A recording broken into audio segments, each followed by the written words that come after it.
नमस्कार विद्यार्थी मित्रांनो, आज आपण बघणार आहोत स्टँडर्ड 6चा चॅप्टर नंबर 17 जॉमेट्रिकल कन्स्ट्रक्शन. त्याचा प्रॅक्टिस सेट आहे 39.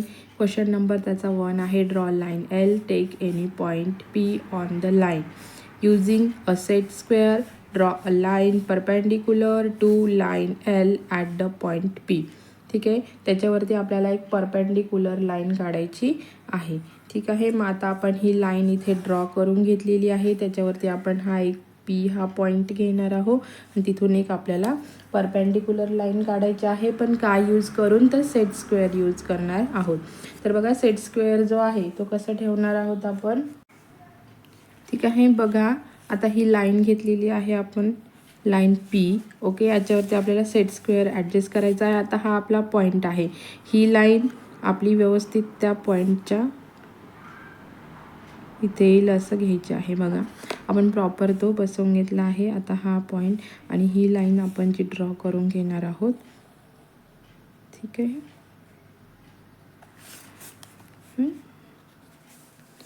आणि इथे आपण जो पॉईंट घेतला आहे त्याला नाव देऊ आपण क्यू. ठीक आहे, इझी आहे ना. आपण इथे तो सेट स्क्वेअरच्या साहाय्याने परपेंडिक्युलर लाईन ड्रॉ करून घेतलेली आहे. तर बघा, इथे येईल लाईन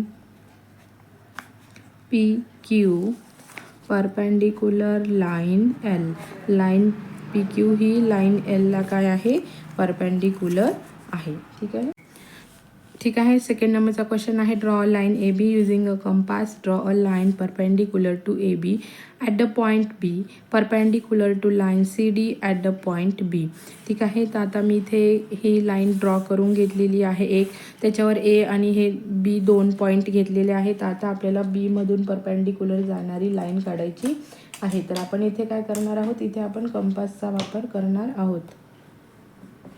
तर बघा, इथे आपण कंपास घेणार आहोत आणि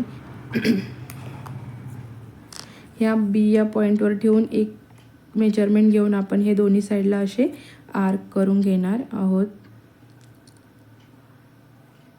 ठीक आहे, आता हे आर्क झाल्यानंतर या आर्कच्या इथे ठेवून आणि थोडंसं म्हणजे अर्ध्यापेक्षा जास्त अंतर आपल्याला या कंपासमध्ये घ्यायचं आहे आणि या आर्कच्या या पॉईंटवर ठेवून हे दोन्ही साईडला आपल्याला आर्क करून घ्यायचे आहेत. ठीक आहे, इझी आहे.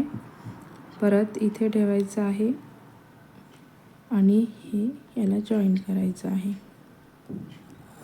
ठीक आहे, झाले आपले. अशा पद्धतीने हे आर्क करून झालेले आहेत. आता याच्यामधून आपल्याला एक सेंटर ड्रॉ करून घ्यायचं आहे. सेंटर लाईन जी बीमधून जाणार आहे तिला परपेंडिक्युलर लाईन म्हटलं गेलेलं आहे. ओके, बघा, आता आपण ही लाईन ड्रॉ करून घेतलेली आहे. हा जो पॉईंट मिळाला आहे आपल्याला, हा आहे सी. हा जो पॉईंट घेतला आहे आपण, हा आहे डी. ठीक आहे, समजलं. इथे आपला राईट अँगल ट्रायंगल होतो. ठीक आहे, आता आपण इथे लिहून घेऊया ॲट द पॉईंट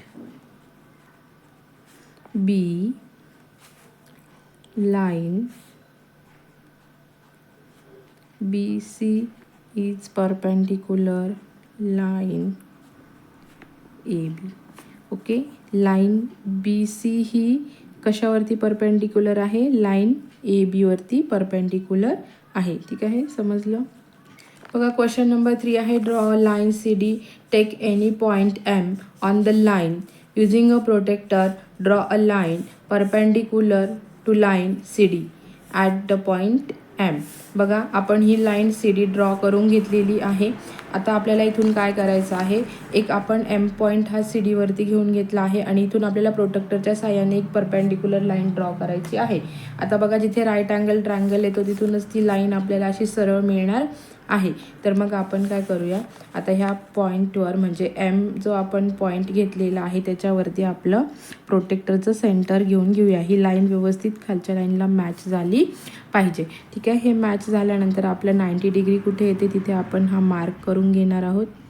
ठीक आहे, हा मार्क केल्यानंतर आता आपण ती लाईन जी आहे स्ट्रेट लाईन ती ड्रॉ करून घेणार आहोत. ठीक आहे, इथून तर या मार्कला एकदम अशी सरळ. ठीक आहे, अशी ही आपण 90 डिग्रीचे लाईन ड्रॉ केली. म्हणजे इथे राईट अँगल ट्रायंगल होतो. इथे आपण पॉईंट घेऊया N, ठीक आहे. आणि ही लाईन CD आपली आलेली आहे. समजलं सर्व? बघा, ही आपली परपेंडिक्युलर लाईन ड्रॉ केल्यानंतर आपण इथे आता घेऊया line MN perpendicular line CD.